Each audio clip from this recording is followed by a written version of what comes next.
De volta com o nosso programa Tudo Posso e vamos falar de animais. O comportamento e o estilo de vida dos donos são, de acordo com um estudo realizado pelo Centro Nacional de Biotecnologia dos Estados Unidos, os primeiros e mais afetados aspectos na vida dos cachorros. Por exemplo, ao conviver com um tutor sedentário ou obeso, o cão acaba também se tornando preguiçoso e seguindo o mesmo tipo físico, provando que os cães se parecem com seus donos. Olha, e prova disso está narrada justamente aqui nesse livro, Cara de um, Focinho de Outro, que foi lançado no último sábado aqui em São Paulo pelo veterinário Marcos Fernandes, que está sempre com a gente aqui no Tudo Posso. E hoje nós vamos comentar, apresentar para vocês essa novidade. Doutor Marcos, muito bom dia. Obrigada, bom dia. Parabéns pelo livro. Parabéns, né? Obrigado. Merece muito, né? Eu já li pelo menos, acho que um quarto do livro, tá? Leitura fácil, aliás, Maria Cândida, a impressão que a gente tem é que a gente está na sala, conversando, batendo um papo com ele. É verdade, eu já peguei vários trechos do livro. Aí, né? E tem um, Marcos, que você fala assim... A pessoa, ela carrega a foto do seu animal na carteira, deixa dormir na cama, fala com o seu animal, define como meio da família. É uma pesquisa, é isso? Exatamente, Maria Cândida. Obrigado, Rafael. Obrigado, Maria Cândida. É uma pesquisa que foi feita que mostra o quanto o seu animal está humanizado. Então, assim, se você... Assim como o filho, deixa a foto do cachorro na carteira. Bom, hoje ninguém tem mais foto, né? Hoje é tudo celular, né? Meu tio tem um porta-retrato, ele e a cachorra. Não é verdade? Sério? Sério, a namorada não tá, mas a cachorra tá na casa dele. É verdade. Então, essa pesquisa mostra o quanto os animais hoje, eles estão inseridos dentro do ambiente familiar. E o quanto, infelizmente, a pessoa coloca o animal no lugar do filho. E aí que começam os nossos problemas, né? Isso não é positivo, então, doutor Marcos? Não é positivo.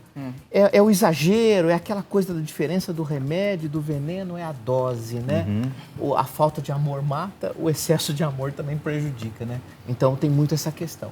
É um bom senso, Rafael. Tá, o que fazer, então? Qual que é o limite para essa relação entre tutor, não é dono, né? Entre tutor e animal? Por que não é dono, desculpa? Porque dono, Maria Cândida, a gente pode ser dono da casa, do carro, de coisas físicas. Como o animal... Dono de pessoa, de animal, não pode. Não pode. Tanto é verdade quando a gente fala assim, a minha esposa, complicado. Minha, pronome possessivo, né? Percebe? Entendi, Meu filho. entendi. Então, dependendo da forma como a gente usa as palavras, isso acaba tendo um peso. Então, eu sou proprietário do meu cachorro. Como? Ele é um ser ciente, ou seja, é um ser que tem alma. Como é que eu posso ser proprietário? Eu tutelo o cachorro, eu tutelo o meu filho, né? Mas eu não sou dono do meu filho. Verdade, Então, doutor Marcos, voltando à pergunta, né? Qual que é o limite dessa tutela? Nossa, é uma pergunta interessante, Rafael, e difícil. É o bom senso, né? As pessoas exageram nas relações, né? Há pouco tempo eu fiz uma matéria sobre pintar unha de cachorro. O animal fica lá 40 minutos pintando É um unha. absurdo. Ele quer isso? Então, faz algum sentido, Maria Não, Cândida? nenhum sentido, porque o cão não tem essa vaidade, né? O cão ou qualquer outro tipo de É o animal. pintar unha, é o colorir o pelo do cachorro, do animal. Veja, Rafael, hoje as mulheres, elas sofrem uma pressão tão grande da mídia em relação à beleza. Ai, nem me fala. Agora nós vamos fazer essa projeção para os animais, nós vamos submeter essa pressão, né, de vaidade para o bicho. Ele não quer isso. Se ele falasse, ele diria, olha, eu quero pintar de azul, de vermelho. Ele não quer. Olha, tem aqui na página 26 falando, alguns tutores compram roupas, vestem, tudo bem comprar roupa se tá frio, né? Lógico. Alguns tutores compram roupas e vestem seus animais como se fossem crianças, dão-lhes nomes de pessoas relacionados a... aí fazem alguma coisa relacionada à comida humana, dão comida humana, sorvetes, sobremesas... E até que contrate peruas para levar para a creche, cada um com a sua lancheira. Isso é demais, né? É um pouco, Cada um né? com a sua lancheira. Há pouco tempo eu fui visitar uma creche e eu entrei na sala das lancheiras. Rafael, impressionante. Parecia que você estava numa creche. Parecia não, era uma creche mesmo, humana. De criança. De criança. Só faltou, né? Enfim. É o exagero, né, Maria Cândida? Tem muito exagero, né? Muito exagero. Olha, eu sei que em um dos capítulos aqui, logo no comecinho, né? O Dr. Marcos, ele fala sobre como optar, como fazer opção entre cão e gato. E aí ele coloca vários questionamentos, né? Qual que é o seu estilo de vida? É casa, é apartamento, você viaja muito, quem mais convive no seu ambiente, né? Isso é muito curioso também, né? São perguntas que muitas vezes o tutor, né, o disposto a ser tutor, não faz e acaba colocando para dentro de casa ou do apartamento um animal de uma forma impensada, sem saber dos riscos que aquela relação pode trazer. Rafael, é aquela coisa da compra por impulso. Você vai no supermercado, aí tem lá uma feirinha de cachorro, ainda que seja por doação, cachorrinho bonitinho. Alguém aqui não se sensibiliza com um filhotinho? Se você tem filho, é pior. Pior. Ai, que lindo, eu quero. Você leva. Leva. E depois, Leva. apartamento pequeno, o cachorro vai crescendo. E isso justifica tantos abandonos que nós temos dos animais nos grandes centros. Ou seja, ninguém vai no veterinário ou ninguém consulta alguém que entende para dizer, escuta, qual a raça que eu devo comprar? Um cão ou um gato? Macho ou fêmea? Enfim, esses questionamentos são muito importantes. E acontecem com outros animais também, né? Criancinha que quer um macaco na cidade. E o pai que dá, né? Não é possível um negócio desse. Tem que ter responsabilidade, não pode. Porque você está lidando com uma vida, não está lidando com um brinquedo, né? Exatamente, né? É uma hora que você cansa, não dá para descartar, né? É justamente isso. Não dá. Eu até estava falando pro Marcos o seguinte, que a minha cachorrinha, quando eu contratei um passeador, porque não dá tempo de eu ficar passeando com ela. Mas quando dá tempo, eu passeio, né? Porque o Rafael já ficou olhando pra mim. Mas eu contratei um passeador que é ótimo, ele ama a cachorra. Ama. Ela passeia. E quando vai pra minha mãe, ela passeia mais ainda, que minha mãe faz um monte de caminhada, não sei o que e tal. Ela volta, o dia que ela não pode passear, ela fica extremamente nervosa, fica muito nervosa. Ela vai na porta, ela fica assim, olhando e tudo, né? Não é verdade? Ela está usando um mecanismo de linguagem para dizer que ela quer passear e que ela está infeliz quando ela não passeia, né? Veja o animal, como ele interage, né, com a gente. Exatamente. Ele como quase tem fala. vida nesse Eles chamam Isso, atenção. isso. Eu até comentava nos bastidores com o Dr. Marcos a respeito da Olenka, né, da gata. O dia que eu fico mais tempo fora de casa, a hora que eu retorno, é um relógio que eu deixei em cima do aparador, é o mouse lá do computador do escritório que está no chão, ou então o rolo de papel toalha, né, que ela se desfaz inteiro. É uma forma de falar, eu não estou contente porque você me deixou sozinho aqui. Também. Eu não quero, tem que ficar junto de mim. Exatamente, Rafael. É um mecanismo de linguagem que ela utiliza para dizer, olha, estou infeliz, eu quero passear, eu quero... Você está muito fora. Isso quando não, né, o gato, o cachorro tendem a fazer xixi e cocô fora do lugar. Às vezes na cama. Ai, meu Deus. Na cama? Ainda, no travesseiro. Não, isso comigo não aconteceu ainda, espero que não mais. Né? Na página 47, doutor, você fala assim, há inúmeros trabalhos científicos que mostram o quanto os animais são benéficos para a nossa saúde, diminuindo riscos de infarto e hipertensão, bem como auxiliando os pacientes autistas. Fala um pouquinho sobre isso. É verdade, tem uma série de pesquisas científicas que mostram que as pessoas que têm animais, elas têm menos infarto, menos derrame. E quando elas têm algum problema de saúde, a recuperação é maior. Tanto é verdade que tem um hospital aqui em São Paulo que permite a entrada dos animais para os tutores que estão internados. Que legal. E até os médicos mais céticos, eles ficam impressionados com a recuperação desses pacientes. Né? O Hospital Albert Einstein aqui em São Paulo, ele permite isso. Eu né? não sabia, o Einstein. O olha. Einstein. Então, veja o quanto é benéfico para esse paciente receber a visita do seu cachorro ou do seu gato. Né? Tá. Os animais, eles entendem naturalmente, então, aquilo que o seu tutor está passando? Entendem É isso? tudo, inclusive não precisa nem falar. Eles devem ter um mecanismo extrasensorial, talvez até um sexto sentido, que podem captar os teus sentimentos, as tuas emoções, as tuas angústias. Por isso, cara, de um focinho do outro. Exatamente É o que a isso gente que ia justifica, perguntar né? agora. Exatamente. O cara de um focinho do outro mostra uma relação de semelhança física, que você disse, psíquica, né, na entrada do programa, e, infelizmente, até em relação às doenças. Às vezes eu atendo, por exemplo, uma cadelinha com um tumor de mama, um câncer de mama, e quando eu vou fazer a pergunta, a proprietária também teve ou tem um problema. Gente, dá uma olhada, tem uma foto que a produção acabou de jogar na tela ali. Deixa Volta eu pra ver. mim. O que é? É a semelhança. Olha! A semelhança Mary Streep com- entre os tutores e seus animais. Olha que barato. Essa é Mary Streep, atriz premiadíssima. Isso é fantasiado pela mídia ou ocorre mesmo, doutor Marcos? Não, lógico que há um exagero aí, é uma fantasia, mas no dia a dia a gente observa isso. Eu imagino, por exemplo, Nossa, olha o olho! O olhar. O olhar, é o olhar mesmo do João Travolta. Impressionante. Nossa, Doutor muito... Marcos, vamos ver mais fotos? Tem mais? Vamos ver. Olha, Pra gente ver. Vamos vendo se a gente vira aí as fotos. Peraí. Não, Pera, não. esse não Aí é. eu exagero, né, gente? Esse é do Star Wars, do Guerra nas Estrelas. Aham. Olha, Olha, interessante. olha o o olhar. olhar. O olhar também compenetrado, gente. Olha, Que incrível é isso. É o russo, esse, não é? Uhum. É o Brad Pitt. Brad, olha a barba.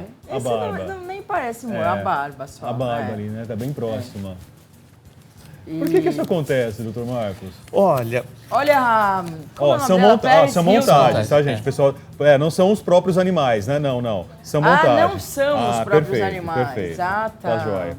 Doutor, mas por que acontece essa história de existir essa possível semelhança? então, interessante. Você sabe que tem uma pesquisa que o pesquisador tirou foto do cachorro, tirou foto do dono, embaralhou, foi para uma praça pública, pegou pessoas assim aleatórias e falou: escuta, eu tenho aqui 500 fotos, vai juntando aí. Quem que você acha? Os pontinhos. Quem que E você as acha? pessoas acertaram. As pessoas acertaram. Estatisticamente, essa pesquisa mostrou que existe uma relação. E quem lê essa relação é até o inconsciente da pessoa que estava ali na praça. Né? Existe a gente escolhe os animais muito de acordo com a nossa personalidade. Na psicanálise, há a explicação do inconsciente. O animal se identifica com o seu tutor. E outra, o animal ele é tão fiel a você que ele capta até a tua doença. Ele puxa para ele até a tua doença para que ele seja igual a você, Aliás, numa relação de pai com filho. Tem uma narrativa aqui de uma senhora, de uma tutora, com dor de cabeça constante. Toda vez que ela está com dor de cabeça, a cachorrinha dela fica agitada. Aí basta ela tomar o remédio, a cachorrinha já vai se acalmando. É impressionante. Impressionante. O animal, ele capta esses... Eu não sei se ele sente a dor de cabeça, mas ele capta angústia, uma sensação ruim. Ela toma o medicamento, o animal acalma. Tem um caso de uma moça que tem uma TPM muito grande e ela fica extremamente agressiva na TPM. O gato dela fica extremamente agressivo quando ela está na fase pré-menstrual. Então, veja, ela sai da fase pré-menstrual, o animal acalma. E esse animal tem bronquite, ela tem bronquite também.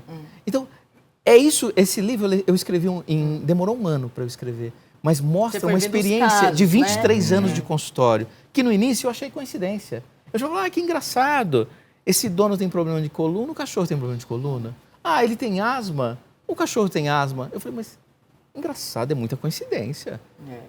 Será que não... Aí, na psicanálise, eu encontrei a explicação através do fenômeno de identificação, que Freud falou em 1921. Nossa. O filho se identifica com o pai. Da mesma forma, o cão se identifica com o dono, captando a parte psíquica, ansiedade, depressão, angústia, medo, pânico, as doenças físicas, né, e até a aparência. Eu vejo, por exemplo... Os cães obesos. Você começou o programa muito bem, falando... Imagina uma pessoa aposentada que fica em casa assistindo TV o dia todo do lado da geladeira. O cachorro fica do lado. O que vai acontecer?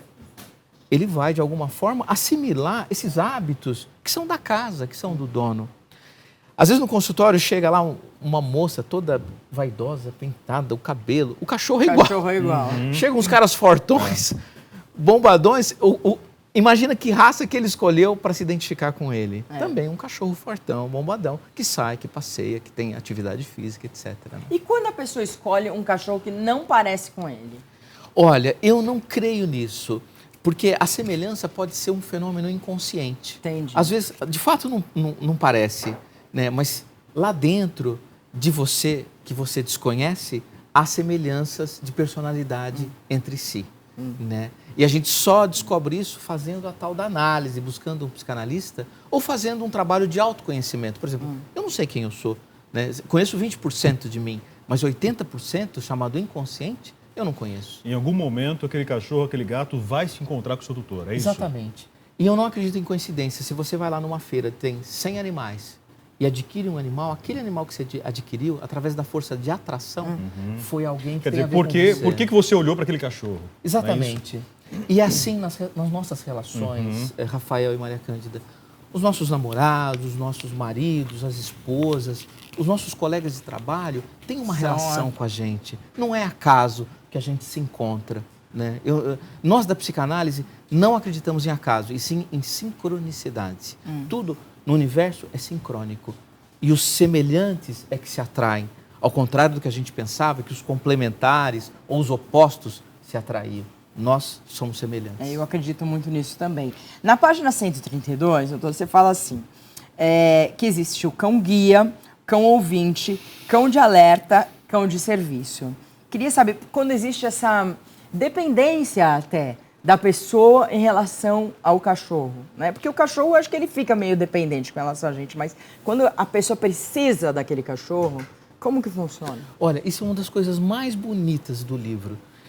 No YouTube tem um vídeo que mostra uma moça que vai ter convulsão, o cachorro percebe que ela vai ter convulsão alguns minutos antes e já avisa ela, né? Chamando, latindo, rosnando muitas vezes. Ela pressente, então, que o animal pressentiu, ela deita, tem a convulsão e depois volta ao normal. Inclusive, o cachorro, ele acaba lambendo parte da saliva dela, que ela tem dificuldade de deglutir na medida que ela está na crise convulsiva. Entendi. Algumas pessoas diabéticas têm animais que na hipoglicemia, que na baixa de glicose, a pessoa passa mal e entra até em coma. O cachorro percebe. Tende a perder os sentidos, né? É isso. Exatamente. O cachorro percebe que a pessoa vai entrar numa crise de hipoglicemia e a avisa. Como? Né?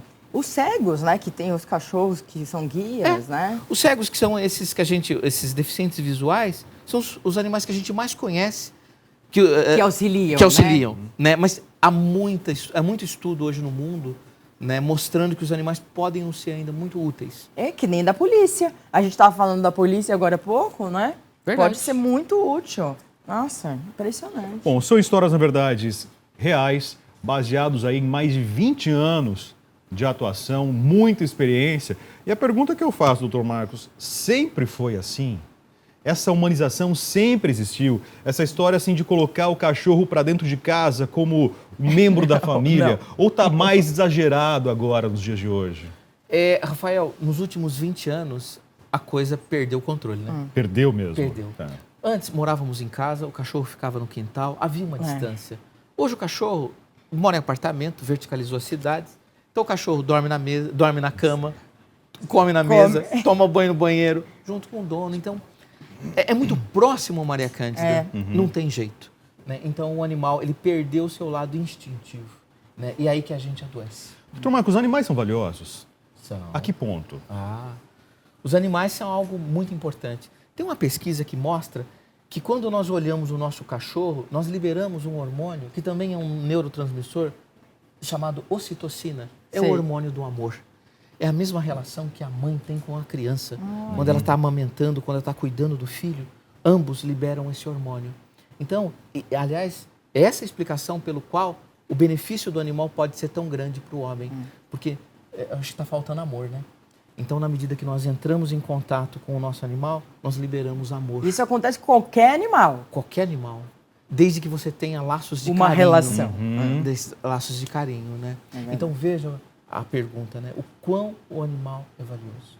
Demais, né? Talvez a gente nem saiba, esse livro talvez seja um pequeno passo, né? Em função de uma grande caminhada que nós temos pela frente. Eu tenho uma perguntinha. Quando o cachorro morre e a pessoa entra em depressão e tal, você deve dar outro cachorro para substituir? Ou cachorro ou gato, enfim, o que... A princípio, não. A pessoa precisa consolidar a perda, o luto, fazer o luto. Tá. Isso normalmente, segundo os psicólogos, acontece de 3 a 6 meses, algumas pessoas antes, outras depois. Mas a gente não pode substituir logo de cara a ausência daquele animal. Senão, a gente substitui em todos os sentidos.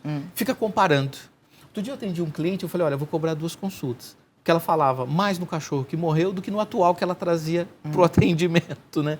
Então eu falei, olha, esqueça o outro animal, resolva essa situação e pare de comparar, né? Veja, às vezes a gente tem 2, 3 filhos, filhos do mesmo pai, criados no mesmo ambiente, são pessoas completamente diferentes. Da mesma forma que pessoas são únicas, animais também são únicos. Então, não é legal substituir, Maria Cândida. Então, mas depois pode dar um cachorrinho, né? Depois consolidar o cachorrinho ou o gato.